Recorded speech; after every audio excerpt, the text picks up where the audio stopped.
কবিতার নাম কালের খাতায়, কলমে সমিতা ভট্টাচার্য, কণ্ঠে বিপ্লব চট্টোপাধ্যায়।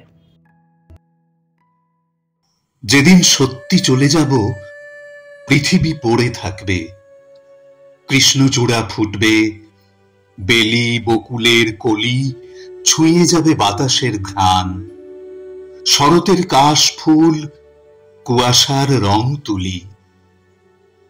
আমি বিহীন পৃথিবীতে কেউ কি খুঁজবে পত্র লেখার ঠিকানা?